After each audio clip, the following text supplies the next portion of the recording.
Hello everyone, কি অবস্থা সবার? তো অনেকদিন পর আজকে একটা ভিডিও বানালাম, মানে হচ্ছে আজকে আমরা ফুচকা খাবো। আর আমাদের বাসার ফুচকাটা হচ্ছে সবারই একটু কম বেশি ফেভারিট। তো সেখানে ডাল ভিজাইলাম, ডালটা এখন প্রেসারে সিদ্ধ দিতে দিব। তো সিদ্ধ দেওয়ার আগে তো একটু ধুইতে হয়। যাই হোক, এখন প্রেসারে ডালটা দিয়ে দিলাম, আর ডালটা সিদ্ধ করব। দেন হচ্ছে আমরা এটা ফুচকার জন্য, ফুচকার ডোটা রেডি করার জন্য, মানে ভিতরের যে পুরটা ওইটা রেডির জন্য আমরা ফার্স্টে ডালটা সিদ্ধ দিয়ে নিলাম। তো যাই হোক, এখন হচ্ছে আলুটা কাটবো। আলু নিলাম আমরা তিনটা আলু এখন মাঝখান থেকে কেটে নিব, যাতে হচ্ছে ভালো করে একটু সিদ্ধ হয়। যাই হোক, আলুটার পাশাপাশি একটা ডিমও নিব আমরা। আর এইটা একটু মজার জন্য ডিমটা অবশ্যই দরকার। তো এখানে আমাদের ডালটা সিদ্ধ হয়ে গেছে অলরেডি। আর এখানে ডালটা সিদ্ধ হইলেই আমরা সব কিছু একসাথে মিলায়ে দেন হচ্ছে আমরা একটা পোর তৈরি করব। তো দেখতে পাচ্ছি এখানে আমাদের ডালটা একদমই কমপ্লিট হয়েছে। আর এখানে আগে থেকেই ফুচকার যে টক খাই আমরা, টক মিষ্টিটা, ওটা হচ্ছে আগেই আমরা বানাই রাখছিলাম। যাই হোক, এখন হচ্ছে ফুচকাটা ভেজে নিব আমরা।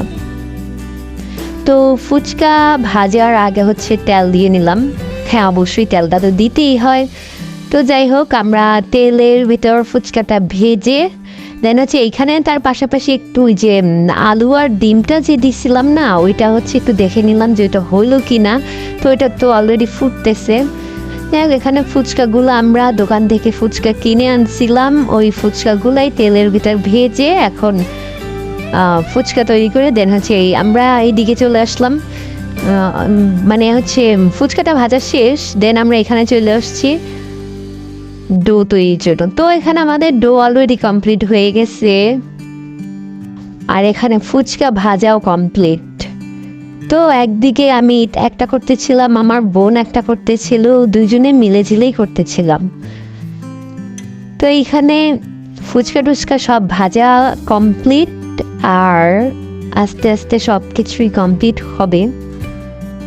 এখন ফুচকাটাকে রেডি করব আমরা। তো এখানে ফুচকার ভিতরে পুর দিয়ে সুন্দরভাবে ফুচকা রেডি করে দেন হচ্ছে আমরা এখন ইয়াম্মি করে খাবো।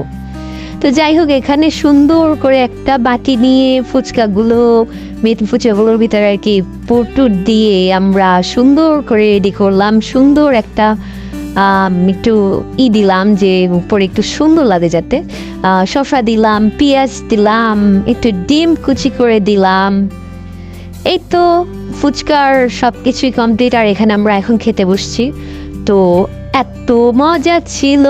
আর আমাদের বাসার সবাই ফুচকাটা একটু লাইক করে, মানে হচ্ছে কম বেশি সবাই এটার মানে অনেক পছন্দের। তো যাই হোক, আবারও দেখা হবে কোনো একটা রেসিপিতে অথবা কোনো একটা ভিডিওতে। আল্লাহ হাফেজ।